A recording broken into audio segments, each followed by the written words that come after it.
What's up guys, Core51 here, time for another video, and I wanted to talk about a thing that I kind of mentioned in my videos about during the analysis of Fire Emblem, but I actually wanted to talk in detail, and we've got an article that really explains what I've been meaning when I meant that the game truly splits at chapter 6. So we got an article here from Silicon Era, more details on the differences between the two versions of Fire Emblem IF. Yesterday we saw the latest trailer for the new Fire Emblem game for Nintendo 3DS during the Nintendo Direct presentation. The official Japanese website shares more on the differences between the two versions of the game, Fire Emblem IF Black Kingdom and White Kingdom. Now keep in mind, this is for the Japanese release. This doesn't set in stone if this is going to happen in the West, because we're getting it a year later. I assume that coincides with the whole fact that the game itself is actually not complete. It's actually missing content, which is kind of weird to say for a game that's coming out in Japan in like a few months. But the fact of the matter is, the game is not complete yet. It's actually quite, like, it's not the complete version. So I kind of understand Nintendo's reasoning now for pushing it to a later date, which, you know, I'm still annoyed at. I kind of want to play it right now, but like, that's just me. The fact is that it's coming later. So yes, okay, so Fire Emblem IF White Kingdom will be the easier of the two versions. It will provide alternate ways to acquire experience points and money outside of the main scenario, and will also give you more freedom as far as growing your character goes. Although just what this means isn't clear yet. Okay, this is interesting. So this means that the white version, Fire Emblem White, Fire Emblem Black, Fire Emblem White, is going to be set to so it's not gameplay difficulty. There's a difference between this. One of the things about the older Fire Emblem games was that you couldn't necessarily grind. It was kind of not really made easy. It's there, you know, like it's not something that's missing. It's there, you know. You can grind to make your character stronger than the game intended. Fire Emblem Awakening has that sort of, I wouldn't say problem. It is there, but it's not really a problem. It's your choice whether to utilize it or not. But essentially, you can grind outside of the main scenario. You're not forced into the next story mission straight away. You can go and play the street pass people or buy the DLC that lets you grind on a map over and over and over and over. That's what it seems with this White Kingdom version. It seems to be more akin to that, where it gives us a lot more freedom and you're kind of exploring the map and fighting off street passes.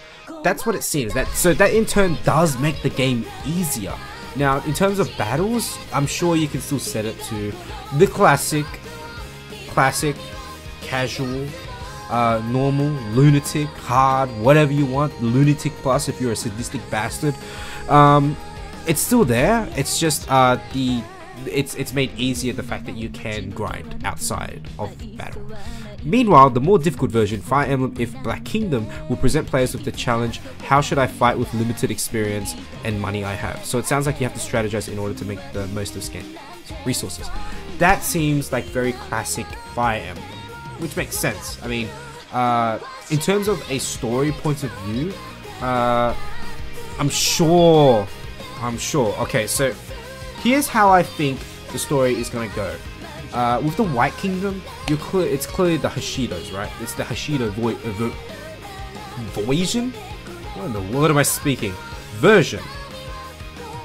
And the entire group, like sort of Hashido clan welcomes you with open arms because you are their blood royalty. They kind of think, oh, he's been missing. They want peace, you know, like, oh, okay, oh, welcome back, Kamui. But with the Norse, I bet that once the people know outside of your immediate family, they start to mistrust you. So it's a lot harder in that regards to, like, it kind of makes sense that, like, oh wait, he's not a Nor blood person. He's a Hoshido clan blood royalty. Lock him up. like, I think that's what's going to happen. It's just going to be mistrust from everyone involved, except for the family, because you grew up with them, you know, like the little sister and stuff like that. But I think the people themselves would be really mistrusting because of this lie. You know, you weren't born here, you're not part of this royal family, that kind of stuff. So I think that's what makes it difficult in a story sort of sense. There are major differences too though, as this is where it gets tricky. The story for White and Black Kingdom is the same until chapter 6, obviously. After chapter 6 the storyline splits depending on how you purchase the game. This is what will happen. So it's sort of the same as, like, I hear people comparing this to Pokemon. It's sort of and sort of isn't. I mean, with Pokemon, you're just locked out with Pokemon that just are exclusive to that section, and you have Pokemon that's exclusive to locked to that other version. In this case, the story is what's locked into different sections. The physical version, 4,700 yen, that's pretty expensive. You'll be locked into the path of the version you purchased. However, you can buy the other story path at a steep discount, 2,000 as DLC, if you wish to play the other path, presumably by starting a new game. Okay, so you have a choice. Digital version, 4,700. You will pay your 4,700 yen upfront and play through the game until chapter 6. After chapter 6, you will have to choose. You will be asked to choose which path you want. Once you have chosen a path, the other part, the story path, will be permanently locked away until you purchase it as DLC again. That's interesting. That's pretty interesting, actually. You're probably wondering what the major differences between the physical and digital versions is. The difference is that the digital version gives you the advantage of playing the story up until chapter 6 without committing to either Hoshido or Nor, whereas the physical version, you're locked into one of the two paths depending on whether you bought White Kingdom or Black Kingdom. Okay, so if you were asking me what version's the best, digital version, because you'll get to know these characters from both sides. With the physical version, you immediately when you buy the game, you are locked into a story path. And what if you're playing the game and you suddenly find yourself liking the other side because they're more interesting, or they conform with what you feel? You feel like you've been cheated in a way. But with the digital version, you can feel like, oh, I want to hear more about Marx, or I want to hear more about Ryoma, or Honoka, you know? And you can just easily do that. So in this case, if you're in Japan, I think the digital version is the way to go. Honestly, sometimes digital is a little bit better, just because it's just there for you straight away. And I feel like Fire Emblem is a good game to just boot up whenever you want. The Fire Emblem IF website mentions that both story paths have about the same amount of content as Fire Emblem Awakening. That's pretty cool. Additionally, there will also be a third storyline available as downloadable content, although details of this story are not yet confirmed. That's definitely the neutral path. It makes sense. Why would what other faction has been introduced at this point? None of them. So it's clearly the neutral path, where you can either take elements from both of those kingdoms or both of those clans and forge them together to create a new sort of path that leads to a different conclusion. So this is what I mean about the game not being complete. It's clearly being rushed to make a deadline for the Japanese release, and in this case, you're